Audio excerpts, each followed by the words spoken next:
faces na nilagay, ang nilatag, ayan na ba? Ay, ito, andyan na po. Si Hindi lang, Aljo Bendijo ito, importante yun ito. PCXL News. Makakausap natin si Dr. Romel Banlawi, Pangulo po ng Philippine Society for International Security Studies at ang chairman po ng Philippine Institute for Peace, Violence and Terrorism Research.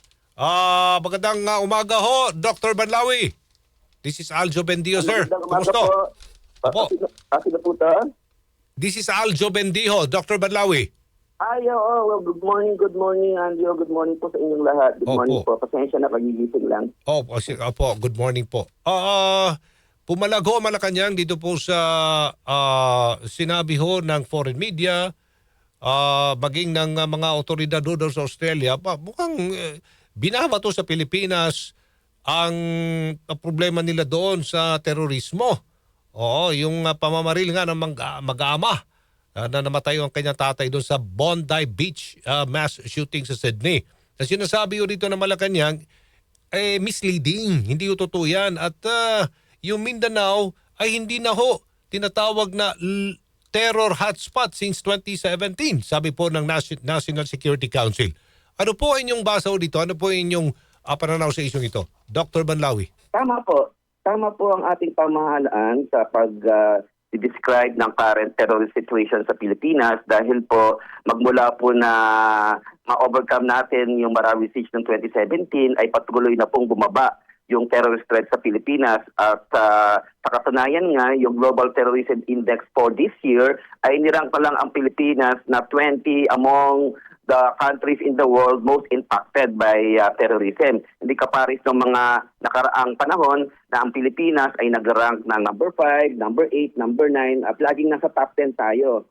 Pero ngayon ay tayo ay number 20 na. Ibig sabihin, patuloy ang pagbaba ng terrorist threat sa Pilipinas. Pero ang argumento ko na while it is true, the terrorist threat in the Philippines is declining, it is still not yet disappearing. Okay.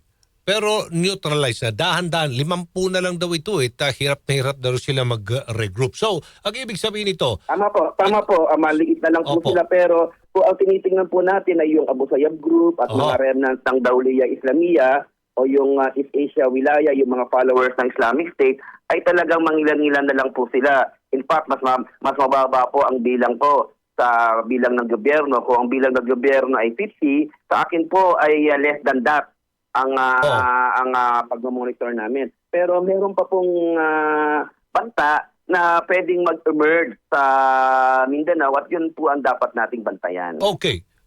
So kayo po'y naniniwala na ito pong Bondi Beach gunmen na radicalize sa Australia. Kasi kung sila, claim nila na radicalize daw sila dito sa Pilipinas, paano sila ma-radicalize dito in less than a month? So talagang may plano na ho talaga sila. Ika nga, hell-bent na sila na gumawa ng mass shooting, mass murder at the moment they step foot in Mindanao. Tama ho ba? Tama po, Anjo. Okay. Sa pagkakaalam ko, itong ama na sa Bondi terror attack ay na-radicalize na noon pa man. Na-monitor nga yan, Hustler 2019, nasa radar screen na siya ng Australian authorities. So, meron na talaga siyang radical ideas bago pa man pumunta ng Pilipinas. Hindi na kinakailangan talaga. Sinasabi nilang training dito sa Pilipinas. Opo, Dr. Banlawi.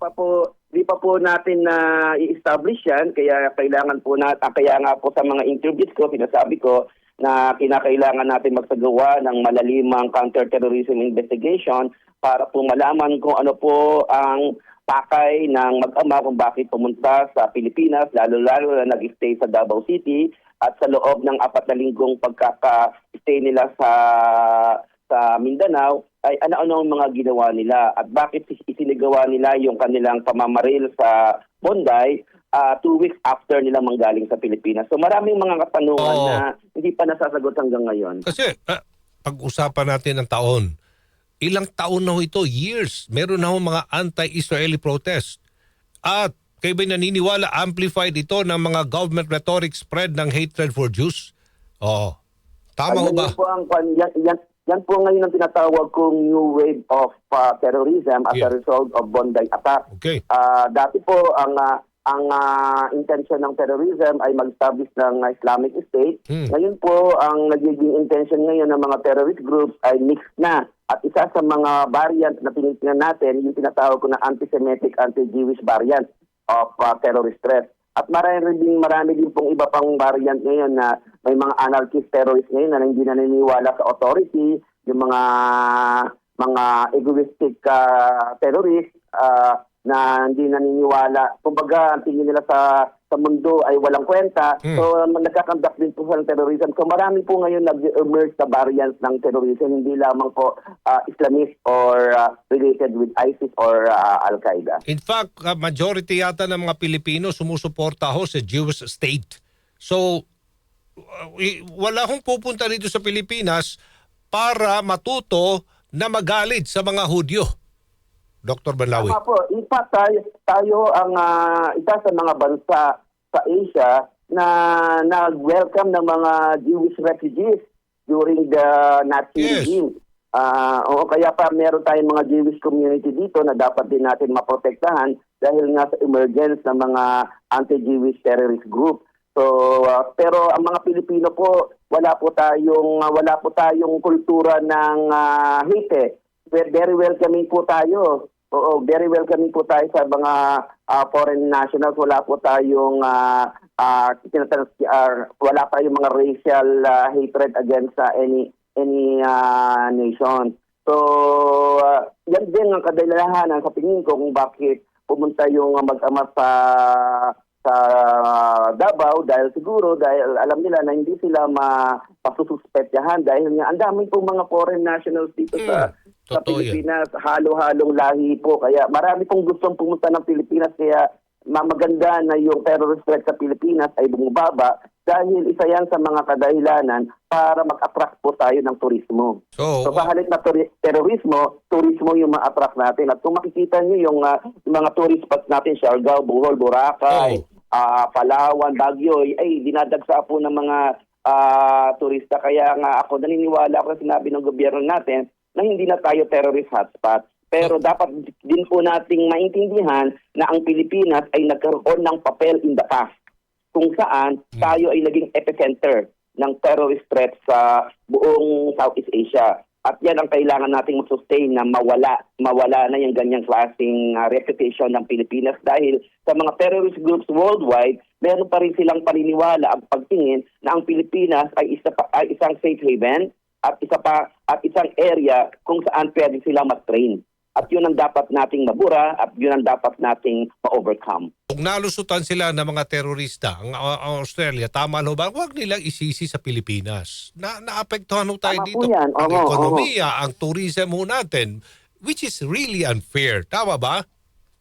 Tama po yan. Yes. Tama po. Kaya nga dapat magkaroon ng strict coordination ngayon ang Australian and Philippine law enforcement authorities para ma-clarify yung mga statements nila. Pero sa tingin ko naman ay hindi pa rin buo yung ebidensya ng Australia. Kaya dapat maging maingat po sa pag-release ng mga statement. At ganang akin lamang po bilang isang scholar na nagdulubhasa sa counterterrorism ay magpapaliwanag ko kung bakit nagiging attractive ang Pilipinas sa mga taong kaparis na mag-amang nagsagawa ng terrorist attack sa Bondi.